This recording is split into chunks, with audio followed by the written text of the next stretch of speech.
got something different going on. So we got hired over here, I guess I got hired to create about a half dozen transition licks. Now, what's a transition lick? It was described to me as that Seinfeld bass line you hear when they go from scene to scene in a TV show or YouTube episode. So today, we're going to be doing just that. And we're going to be making about a half dozen honky tonk sounding licks for transition for a particular channel you may or may not watch or follow. But my Fender Telecaster was in the shop today, so got to use what we got here, so I decided to pick up my Rickenbacker 360. So the title of this video, making a half dozen, well, not a great title, but making some honky tonk licks with a Rickenbacker. So not typically the guitar you'd use for this situation, but I think I can get it sounding pretty close to what we want.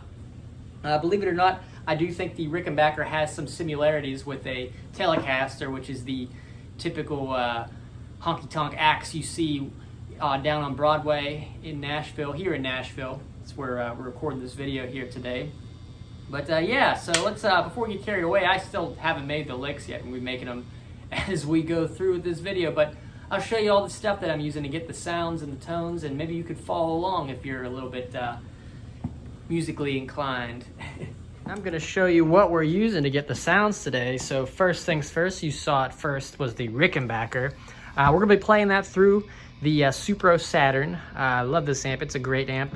Also playing through is just this compressor. Whenever I play country style or anything chicken picking, I like to run it through a compressor. That's a pretty standard item to use when you're playing that honky tonk style of music. Here's the controls if you're interested in that. It's upside down, but you can flip your screen over if you want. Microphones, we're using this Telefunken. This is similar to a Shure SM58. And then back here for the room sound, you see I have it back a couple of feet. We're using this Aston Spirit, and in the Aston Spirit we have a couple of different polar patterns. We have Omni, Figure 8, and Cardioid. We're going to use the Omni. So the Omni means it's going to pick up sound from all the way around this mic. So not just the front or to the back, or the front and back, it'll be from all sides. So that'll be kind of cool to get a nice room sound. You'll hear the guitar being played in the room. And then walk over here with me, I'll show you what they're running through. So we have each microphone, the dynamic, the close microphone, and then the room microphone, the condenser through these two preamps, and then I also have them being treated with some 1176. So this one is the dynamic, it's going through this 1176, and I'm gonna have it just on a 4:1 ratio, so just a little bit of compression, and I'm gonna turn that attack way down and the release up. Outputs and inputs, usually I just have them around 10 o'clock, something like that. And then for the room microphone, I'm gonna just move that attack up and the release up, and I'm gonna just crush that room mic and put it up a 20:1 ratio. And yeah, let's, I guess you'll hear the final product and how they sound. All right, we're all plugged in, ready to go. Got my trusty Supro behind me, and here's lick number 1.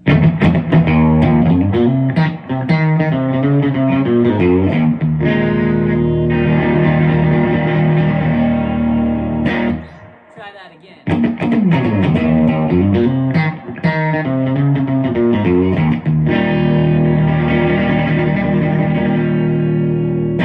Much better. All right, yeah, so that'd be the first lick. I think that's kind of good. It's kind of like dancey. It's more fun. A little bit more technical. I think I'm going to have to dial it down a bit with these next couple of licks just to make a more smoother, not so much tension grabbing. But I think that one's a good start so far. So again, lick number 1. And if you're watching this video, you're watching all 6 licks, you let me know which one's your favorite. You can just comment down number 1, number 2, number 3 down in the comments, and we'll see which lick is the crowd favorite. Okay, here comes lick number 2.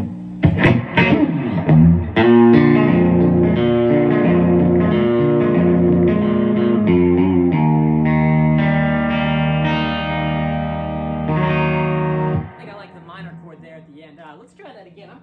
I'm gonna throw on some tremolo a little bit, because I think that lick will benefit from having that little bit of a natural tremolo effect. So let's put that. I'm gonna put the speed and the depth to about noon, and let's see. You can hear the difference of what it's gonna sound like.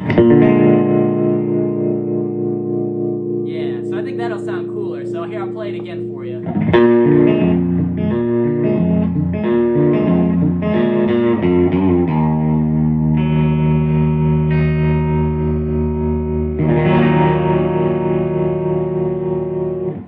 So here, I'll play it again for you.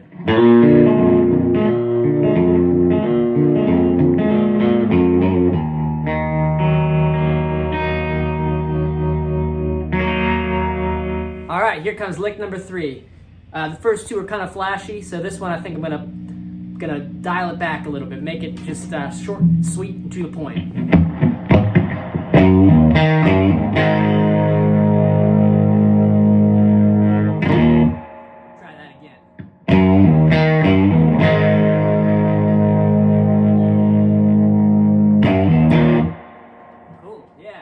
Not too bad. All right, here comes lick 4. This one's going to be more laid back or subdued. I'll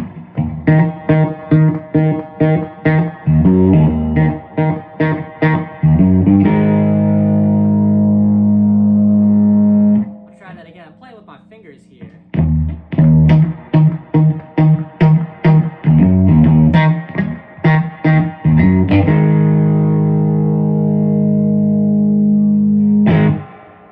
It gets a little bit of that spank, that telly spank, but we're getting that on the Rickenbacker. All right, I like number 4. Let me know what you think. Lick number 5. I'm thinking we're gonna do some chicken picking here.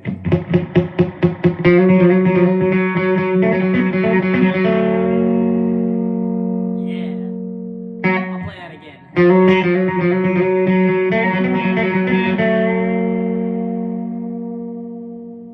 That sounds transition-y. One more time.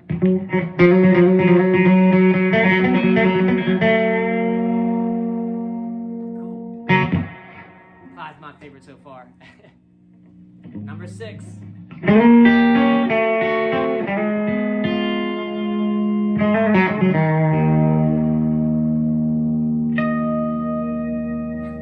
Maybe a little flashy at the end. Let's try that again. The 6th and final lick.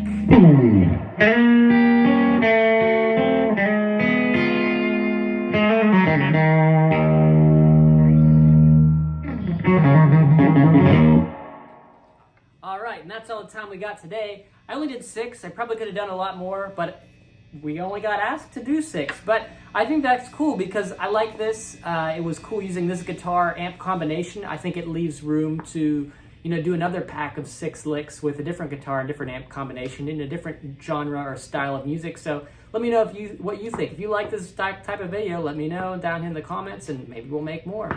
But anyway, thanks for sticking around, watching the whole video. We'll see you next time.